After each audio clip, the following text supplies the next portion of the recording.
ታሪካችን እንደዚህ ትላለች። የራቁት ፎቶ ይዞብኝ ቲክቶክ ላይ የምሰራውን ገንዘብ እንዳለ ለሱ ነው የምሰጠው። እስቲ ሙሉውን እንስማት። ግን ከርዕሱ ስመለከት መጀመሪያ የራቁት ፎቶ መላክ አልነበረባትም እንደ ሀሳብ።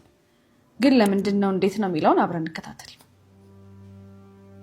አትቆጭኛ ቴሌግራም ላይ ያስቀምጥኩትን እዩና ራስሽ መልሰሽ ደውይልኝ። ስልኩን በፍጥነት ዘግቼ የላከልኝን የፈራሁት ነገር እንዳይሆን እየጸለይኩ ቴሌግራሜን ስከፍተው ያኔ በፍቅሩ አቅሌን ስቼ አጥቼ ከሱ በስተቀር ማንንም በማልሰማበት ጊዜ ያስላከኝን የራቁት ፎቶዎችና ቪዲዮዎች አንድ በአንድ ልኮልኝ አገኘኋቸው። እንደምንም ራሴን አረጋግቼ መልሼ ደወልኩለት።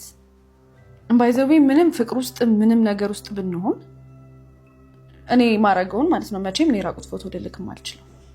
በህይወቴ ማመን ከሌሉብኝ ፍጡራን አንዱና ዋነኛ ወንድ ልጅ እንደሆነ ራሴ እንዳሳምን ያደረገኝ እሱ ነው። እውነቱን ለመናገር ብዙዎች የፍቅር ግንኙነት ላይ ለምን መልካም ነገሮችን ሁሉ ከፊት ቀድመው መከራና ጣጣውን ከኋላ እንደሚከተሉ አይገባኝም። ፍቅር ስንጀምር እንኳን የሰው ልጅ አዕዋፍ ሳይቀሩ የሚቀኑብን ጥንዶች ነበር። በደህናው ጊዜ ማለት ነው። ለራሴም እስኪገርመኝ ድረስ ሁሉ ነገሩ ሱስ ሆኖብኝ ነበር። የኋላ ግን ትክክለኛ መልኩን ገለጠው እንጂ እሱም ለእኔ ያለው መውደድ ከምንም እንደሚበልጥ አዘውትሮ ነበር የሚሰብከኝ። የተዋወቅነው የጓደኛችን ሰርግ ላይ ነው። ለእኔ ትምህርት ቤት ጓደኛዬ፣ ለእሱ ደግሞ የስራ ባልደረባው የሆነው ዲበኩሉ የሚባል ወዳጃችን እሱ ሰርግ ላይ ነበር ለመጀመሪያ ጊዜ የተያየ ነው ትላለች እህታችን። የዛን ቀን አጉል አቅበጥብጦኝ ስለነበር ብዙ ቀምሼ የማላቃቸውን መጠጦች ሳይቀር ከዚህም ከዛም እያልኩ ስቀማምስ እንደ ታላቅ ወንድም እግር በእግር እየተከታተለ ሊያስቆመኝ ሲሞክር የነበረው ትላንት የሆነ ያህል ቁልጭ ብሎ ትዝ ይለኛል። ሲቀርበኝ ልክ ምድር ላይ ካሉ ክፉ ነገሮች ሁሉ ሊጠብቀኝ የመጣ መልአክ ሆኖ ነበር የቀረበኝ። ሌላው ቀርቶ ቆጣ ብሎ አውርቶኝ እንኳን አያውቅም። አብሬው እንድቆይ ጠይቆኝ ሳይሆን አብሮኝ እንዲቆይ ጠይቄው ነበር ከጎኑ እንዳልቅ ያደረገኝ። ምንም ነገር በመጠየቄ ወይም በመናገሬ ቅንጣት ያህል እንኳን የመሳቀቅ ስሜት እንዲሰማኝ አድርጎኝ አያውቅም። እናቴ ፊት ማውለቅ የምፈራውን ልብስ እሱ ፊት ግን ለማውለቅ ሰከንድ እንኳን አይፈጅብኝም ነበር። ቤት ውስጥ የባለቤትነትና የባለድርሻነት ስሜት እንዲሰማኝ ለማድረግ የማያደርገው ጥረት አልነበረም። እንኳን ሰው የነፋስ ሽውታ በመሃላችን ሳይገባ ፍቅራችንን ለ2 ዓመት ያለ ገላጋይ ኮመኮም ነው። እሺ ቆንጆ የፍቅር ነገሮች፣ የፍቅር ጣፋጭ ጊዜያቶች እየሰማን ነው። እሺ ታዲያ የሆነ ጊዜ ላይ የሚሰራበት መስሪያ ቤት ዋና ቢሮ ወደሚገኝበት ወደ አዲስ አበባ ሊያዘዋውረው እንደሆነና እሱ ሄዶ የተሻለ ኑሮ ለሁለታችንም እስኪያመቻች እኔ ዩኒቨርሲቲ ትምህርቴን እንድጨርስ በመከራ አስማምቶኝ ጥሎኝ ሄደ። ከሄደ በኋላ ለተወሰኑ ወራት በየቀኑ በስልክ ለረጅም ደቂቃዎች እናወራ ነበር። ስለሚገዛቸው እቃዎችና ስለ ሰርጋችን አብረን እናቅድ ነበር። ሲመክሩኝና ሲያስጠነቅቁኝ የነበረውን ደንብ ጥሼ አብሬው መተኛት የጀመርኩት በተዋወቅን በ6 ወራችን ነበር። ታዲያ ያንን ያህል ጊዜ ከኔ ጋር ለመተኛት ብሎ የፈጠረው አንድም ውሸት ትዝ አይለኝም። ራሴ ላይ ከምተማመነው በላይ ስለምተማመንበት እኔ ራሴው ነበርኩኝ ወስውሽ ያስጀመርኩት። ያውም እርግጠኝነቴን ደግሞ ደጋግሞ እየጠየቀኝ።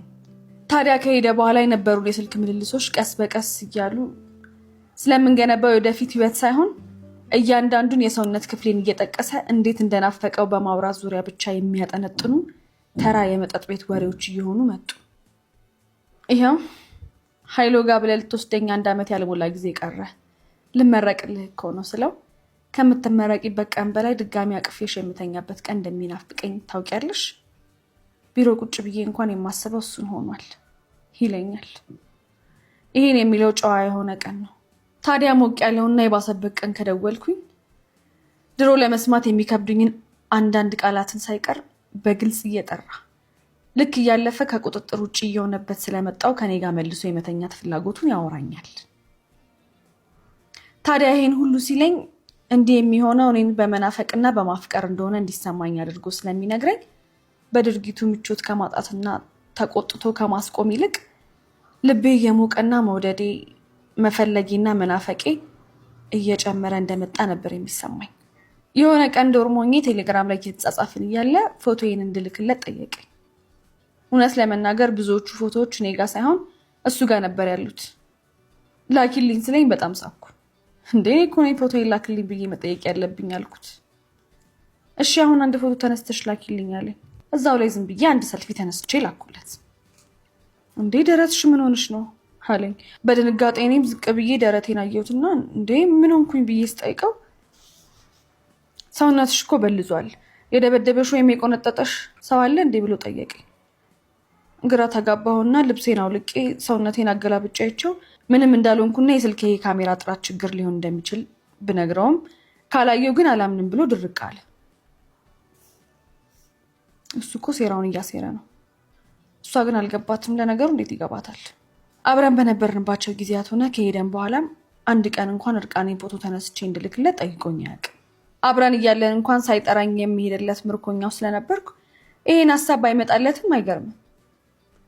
የዛሬው አጠያየቁ ግን እጅግ የረቀቀና በብልጠት የተሞላ ነበር። እውነትም በብልጠት የተሞላ ግን ቆይ ራሱ ሰውነቷን ስታየው ምንም እንዳልሆነች ካውቀሽ ምንም አልሆንኩም፣ ለነገሩ ላኪልኝ ደግሞ እኔ ካላየው አላምንም ምናምን ብሏል።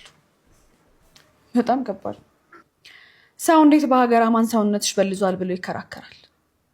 የራቁት ፎቶ ላኪልኝ ብሎ በቀጥታ ላለመጠየቅና እንዳልከለክለው ለማድረግ የሄደበት ርቀት አሁንም ሳስበው በጣም ይገርመኛል።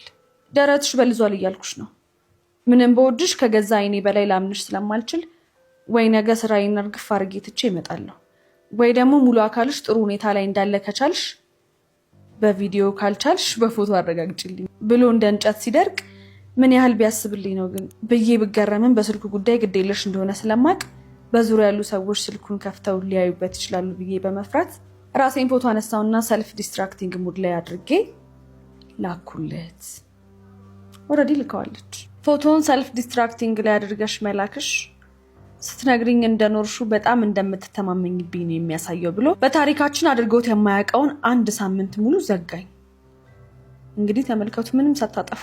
በወቅቱ ለሱ የነበረኝ መውደድ ቀልቤን አሳጥቶኝ ስለነበር ነገሮችን ምክንያታዊ ሆኜ ከመመርመር ይልቅ የሚለኝን እንደወረደ እንደ አምላክ ቃል በቀበሉን ይቀለኝ ነበር። እቺ ልጅ በጣም ስላመነችውና ቀልቧን እስክስት እንግዲህ በጣም ወደዋለች ማለት ነው። ግን ዘይንት ሁኔታ ውስጥ እንኳን ሆነን ትንሽ ማስተዋል ያለብን ይመስለኛል። ፍቅር ውስጥም ብንሆን አይኖ እኮ በዛ ቦታ ብንሆን በጣም ከባድ ነው የሚሆነው። ግን እንደራሴ ሳስበው የሆነ ለምንድነው እንዴት ነው መመራመር መጠራጠር ግን ያስፈልጋል።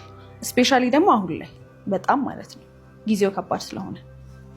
እሺ እንቀጥል። ሳላጠፋ እንዴት አድርጎና ምን ተናግሮ ጥፋተኛ እንደሆንኩኝ እንደሚሰማኝ ማድረግ እንዳለበት ያውቃልና ያን ሳምንትም በጓደኞቼ ስልክ ሳይቀር እየደወልኩና መልእክት እየጻፍኩኝ ይቅርታ እንዲያደርግልኝ ስለምን የነበርኩት እኔው ራሴ ነበርኩ። ጭራሽ ጥፋተኛ ተብላ እሷ ነበረች ይቅርታ ስጠይቅ የነበረው ማለት ነው። ለሳምንት ከተጀነነብኝ በኋላ ራሱ ደውሎ ጥፋትሽ ገብቶሻል ግን አለኝ። እንደገባኝና እንደማይለመደኝ ነገርኩት። ስለዚህ ከዚህ በኋላ ቪዲዮና ፎቶዎቹን ሊያስልካት ነው ማለት ነው። እስቲ እንስማው። እኔና አንቺ እኮ ገና በጣም ሰፊ ቤተሰብ የምንመሰርት ሰዎች ነን። እስኪ እንደው አፈር ስሆን ምን ያደርገኛል ብለሽ ፈርተሽ ነው ፎቶውን እንዲጠፋ አድርገሽ የላክሽው? እንኳንስ አንቺን ከማጣት የተረፈ ምንም ላላገኝበት ይቅርና ዓለም ላይ ያለው የአልማዝ ፈርጥ በሙሉ ተሰብስቦ ይሰጥህ ቢባል ራሱ አንቺ ላይ ይሄንን አደርጋለሁ እያለ የበለጠ አሸማቀቀኝ። የበለጠ እንድታምነው እያደረጋት ነው ማለት ነው። እሺ በቃ ይቅርታ አይለመደኝም ስለው እንዲህ በቀላሉማ አላልፍሽም፣ ባይሆን የአይኔን ረሃብ ማስታገሻ ሌላ ፎቶ ትልኪልኛለሽ አለኝ። ከላከችለት እዚህ ጋር ነው የምትበላው። ምንም ቢሆን በቃ እዚህ ጋር ከት ማድረግ ነው የሚሻለው። እውነቴ እንዳገኘ እርግጠኛ ሲሆን ጊዜ በልዘሻልና ተደባድበሻል የመሳሰሉ ውሸቶችን ትቶ በግልጽ መጠየቅ ጀመረ። ገሃድ የወጡ የጸባይ ለውጦችን እስከማይ ድረስ ነገሮች ሁሉ መልካም ነበሩ። ይሄ እኮ ኦልሬዲ እኮ ገሃድ እየወጣ ነው። ፎቶ ላኪልኝ ምናምን የራቁት ፎቶ ሲጀምር በስልክ መላላክ፣ ስልክ ባይዘው ሰው ሊይዘው ይችላል። ሰውም ደግሞ አንዳንዴ ሜቢ ሁሌም አንድ ላይ ሆናችሁ ላትቀጥሉ ትችላላችሁ። የሆነ ሰዓት ላይ ብሬክ አፕ ቢፈጠር ያን ፎቶ ይዞ ማስፈራሪያ ላይ አድርጎ ይችላል። እንደዚህ መለስ ብሎ ማሰብ ጥሩ ነው እንደኔ። አንድ ቀን በወሬያችን መሀል ለምን አርብ መተሽ ሰኞ አትመለሽም አለኝ። ዶርም ነው ያለችው፣ ቅዳሜና እሑድ እረፍት ነሽ፣ እኔ ጋር መተሽ ሁኚ ነው። ቤት ምን እላቸዋለሁ፣ ቅዳሜና እሑድ እኮ ግቢ አድሬ አላውቅም አልኩት። አሁን ታድራለሻ? ካለሁበት ከተማ አንስቼ አዲስ አበባ ለመድረስ ከ12 ሰዓት ያላነሰ የመኪና ጉዞ ማድረግ ይጠበቅብኛል። ከሱ ጋር ጊዜ ለማሳለፍ የማልፈነቅነው ድንጋይ ባይኖርም አብዝተው ደስ ከማይሉኝ ነገሮች አንዱ ግን ቤተሰቦቼን መዋሸት ነው። እሱ ጠይቆኝ ግን እምቢ ማለት የምችለው ነገር ያለ አይመስለኝም ነበር። ሰኞ ከባድ ፈተና እንዳለብኝ ዋሽቼ ቅዳሜና እሁድ ግቢ እንደማደር ነገርኳቸውና ሐሙስን ግቢ አድሬ ለአርብ አጥቢያ የተወሰኑ ልብሶችን ይዤ ወደ አዲስ አበባ ለመሄድ ጉዞ ጀመርኩኝ። ከአድካሚው የቀን ጉዞ በኋላ ለአፍታ እንኳን መጠበቅ ሳይኖርብኝ ነበር ከአውቶቢስ ተራ ተቀብሎ ወደ ቤት የወሰደኝ። እንክብካቤው በጥፍ ጨምሮ ነበር የጠበቀኝ። እንደዚህ ሆኖ ደግሞ ጭራሽ ልጠረጥረው አልችልም። ግን ምንም ቢሆን ግን ፎቶ መላክ እኔ ፌር ነው ብዬ አላስብም ሳይሆን አይደለም። ሲጀምር የተወሰነ ኩርፊያና የተወሰነ መራራቅ የፍቅር ቅመም እንደሆነ ስሰማ የኖርኩት እውነት እንደሆነ አመንኩኝ። ቅዳሜና እሁድን ፍቅራችንን ስናጣጥም ቆይተን መመለሻዬ ሲደርስ እንደ ልጅ መነጫነጭና ማኩረፍ ጀመርኩ። እሁድ ማታ ለሰኞ ጊዜ ልብሶቼን እያዘጋጀው እያለ ለምን ግን ግቢ አትቀሪም አለኝ። እንዴ ተመራቂ እኮ ነኝ፣ ደግሞ ምን ምክንያት አቅርቤ ነው ከዚህ ሁሉ ጊዜ በኋላ አሁን ግቢ የምቀረው ስለው እኔ ከምክንያት በላይ አይደለሁ? እሺ ቢያንስ ነገ እንደር ያለኝ። እኔ ደግሞ የግድ ማክሰኞ ጠዋት ክላስ መገኘት እንዳለብኝ ብነግረውም ሊቀበለኝ አልቻለም። ይባስ ብሎ ሰኞ ጠዋት ወደ አውቶቢስ ተራ አልሸኝሽም ብሎ ድርቅ አለ። መጀመሪያ ላይ ጊዜያዊ ቀልድ መስሎኝ እየሳኩበት ነበር። በኋላ ግን እንድለምነው የሚያስገድድና መውጫ የሌለው አጣብቂኝ ውስጥ አለኝ። እጄ ላይ ምንም ገንዘብ የለም። እያለቀስኩኝ ለመንኩት። የዛሬው ታሪካችን ግን በጣም ከባድ ነው። ማለት እንዲህ ነው ብዬ የምለውም ነገር